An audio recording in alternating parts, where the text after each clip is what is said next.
अस्सलामुअलैकुम नाज़रीन, ARP news के साथ मैं हूं अनीसा ज़िया। ट्विटर पर आजकल काफ़ी ये ट्रेंड चल रहा है, कुछ दिनों से ये ट्रेंड चल रहा है जिसमें ये कहा जा रहा है कि जो पाकिस्तान के मसाइल हैं उनका हल सिर्फ सदारती निज़ाम में है।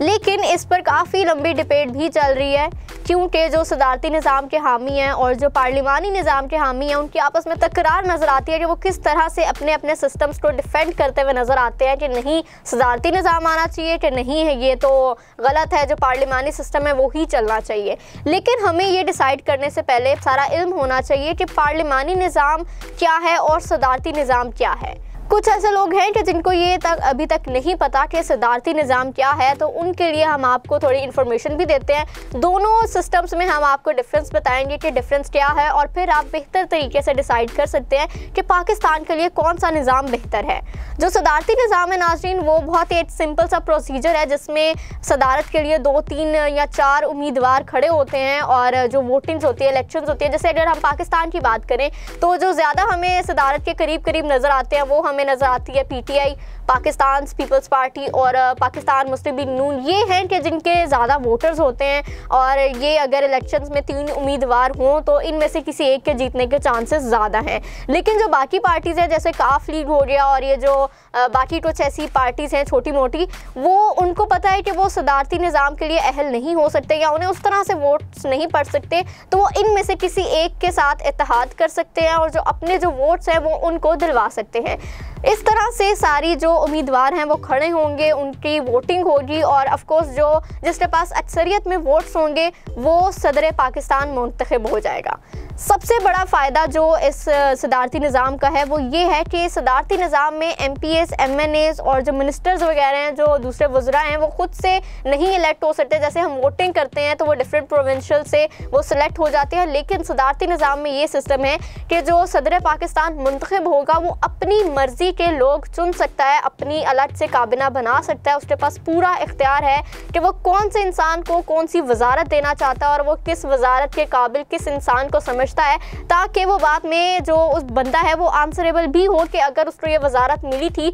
तो उसने क्या कारकर्दगी पेश की। उसमें कोई भी ऐसा नहीं होगा कि जैसे हम MNAs या MPs बन जाते हैं तो आगे जाके उनको ही वजारतें मिल जाती है, तो वो काम करें ना करें वो तो फिर एक डिफरेंट ही मसला बन जाता है। क्योंकि बहुत से ऐसे लोग हैं जो कि MNAs और MPs पैसा लगा कर बनते हैं, तो फिर बाद में उन्हें सबसे बड़ी वजारत भी चाहिए होती है ताकि वो जो अपना लगाया हुआ पैसा है वो पहले वो रिकवर कर सके, उसके बाद पाकिस्तान के लिए कुछ सोच सकें। तो जो सदारती निज़ाम है उसमें सबसे बड़ा बेनिफिट ये है कि जो सदर पाकिस्तान है वो अपनी टीम खुद बनाते हैं। लेकिन ये भी है कि सदारती निज़ाम में अगर सदर पाकिस्तान कोई भी ऐसा गलत काम करता है तो उसमें उनको उस सीट से हटाया भी जा सकता है, लेकिन उसके अलावा जो अपोजिशन है वो इस तरह से इंटरफेयर नहीं कर सकती जिस तरह से पार्लिमानी सिस्टम में आप देखते हैं कि किस तरह से अपोजिशन इंटरफेयर करती है। ये जो सदारती निज़ाम में काफ़ी आज़ादाना माहौल होता है कि जिसमें सदर पाकिस्तान के हाथ बंधे हुए नहीं होते। क्योंकि अगर हम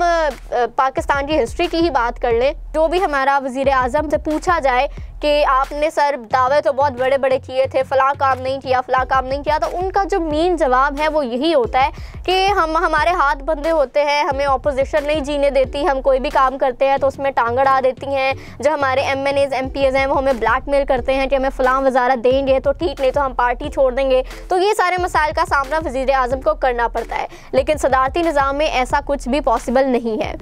ये जो सदारती निज़ाम है ये तकरीबन जो डिराइव किया गया है वो इस्लामी निज़ाम से किया गया है, क्योंकि अगर हम इस्लाम की भी हिस्ट्री में देखें तो जो खलीफा वक्त होता था वही अपनी कैबिनेट को चूज़ करता था और लोगों को डिफरेंट जो वजारतें हैं, मुख्तलिफ वजारतें हैं, वो उनको देता था और फिर बाद में उनसे सवालात और जवाबात भी होते थे कि आखिर उन्होंने ये वजारत लेकर उसमें कितना अमल दरामद हुआ है और कितना नहीं हुआ है। तो ये जो सारा सिस्टम है ये है तो इस्लामी और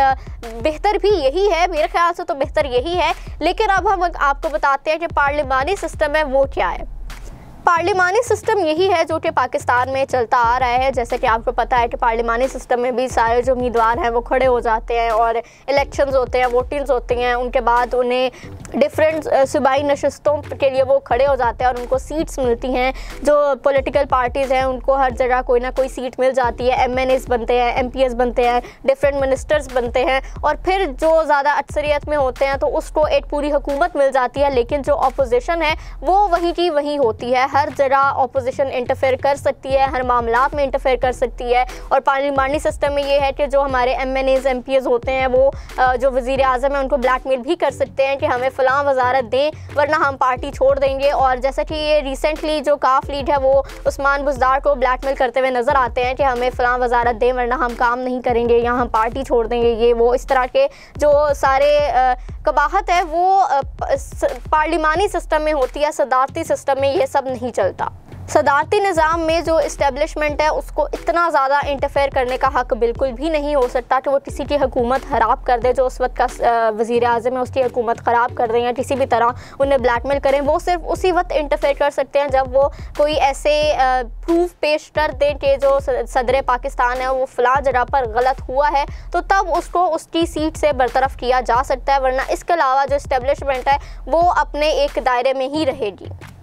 ये तो था दोनों में एक डिफरेंस, पार्लिमानी सिस्टम में और सदारती सिस्टम में डिफरेंस। लेकिन अब अगर हम हालिया दौर की बात करें तो काफ़ी क्रिटिसिज्म देखा जा रहा है और क्रिटिसिज्म में यही कहा जा रहा है कि सदारती निज़ाम पाकिस्तान के लिए इसलिए बेनिफिशियल नहीं है क्योंकि पहले जो सदारती निज़ाम आया था उसमें अयूब खान और परवेज़ मुशर्रफ और उसके अलावा हमारे जो ज़ियाउल हक साहब हैं, ये सब तो सदारती निज़ाम में ही थे, लेकिन इन्होंने मुल्क का बेड़ा गर्क ही किया था, उसको तरक्की की तरफ नहीं लेके गए थे, इसलिए सदारती निज़ाम बेनिफिशियल नहीं है। लेकिन उनका जवाब यही है कि वो सदारती निज़ाम नहीं था, वो तो मार्शल लॉ था, वो तो एक डिक्टेटर्स थे, फौजी थे जो आए थे और उन्होंने अपनी डिक्टेटरशिप की थी। वो एक डेमोक्रेटिक सदारती निज़ाम नहीं था, उनको लोगों ने चूज़ नहीं किया था, क्योंकि जैसे कि आप जानते हैं कि डेमोक्रेसी तो वही है कि जो गवर्नमेंट है लोगों के लिए और लोगों की ही चुनी हुई। लेकिन ये जो थे ये तो डिक्टेटर्स थे, ये सदारती निज़ाम नहीं है। इसको हम मार्शल लॉ इसलिए कहते हैं कि वो फौजी थे, वो एक सदारती निज़ाम नहीं था, तो इसको हम सदारत नहीं कह सकते।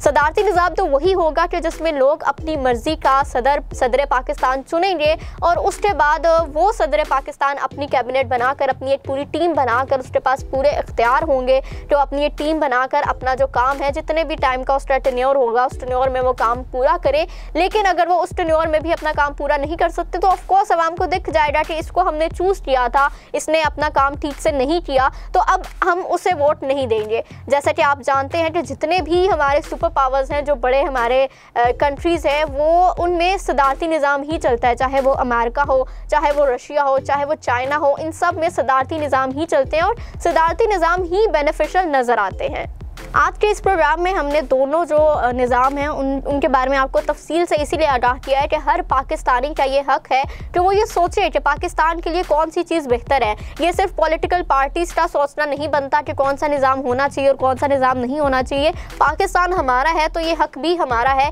कि हमें कौन सा निज़ाम पाकिस्तान में चाहिए, कौन सा वज़ीर आज़म, कौन सा सदर हमें चाहिए और कौन सी पूरी एक टीम हमें चाहिए। ये सब कुछ हर एक पाकिस्तानी का हक़ बनता है कि वो ये सब कुछ डिसाइड करे, क्योंकि अब पाकिस्तान में चेहरे बदलने से कुछ नहीं होगा, हमें निज़ाम बदलने की ज़रूरत है। तो अगर इन माय ओपिनियन मैं तो यही चाहूँगी कि सदारती निज़ाम आए ताकि हमें पता चले कि जिस भी इंसान को हम चुनते हैं वो खुद कुछ काम नहीं करता या ये वो बहाना लगा देता है कि मेरे हाथ बंधे हुए थे और मैं कुछ कर नहीं सका। क्योंकि सदारती निज़ाम होगा तो हमें पता चलेगा कि जिस इंसान को हमने चुना है वो वाकई ही सदारत के लायक नहीं है, वरना तो हम फिर यही है कि हम बहानों पर ही रिलाई करते जाएंगे और एक दूसरे से तकरार करते रहेंगे कि नहीं फ़लाँ शख्स बिल्कुल ठीक था, फ़लाँ ने इंटरफेयर किया, फ़लाँ ने इंटरफेयर किया। तो ये सब जो निज़ाम है ये ख़त्म होना चाहिए और जो चेहरे हैं वो तो काफ़ी ज़्यादा बदल चुके हैं, अब हमें निज़ाम भी बदलने की ज़रूरत है। तो कमेंट सेक्शन में हमें ये ज़रूर बताइएगा कि आप किस निज़ाम के हक़ में हैं कि कौन सा निज़ाम होना चाहिए और हम आपकी राय का पूरी तरह से एहतराम करेंगे। इसी के साथ मुझे दीजिए इजाज़त। अल्लाह हाफ़िज़।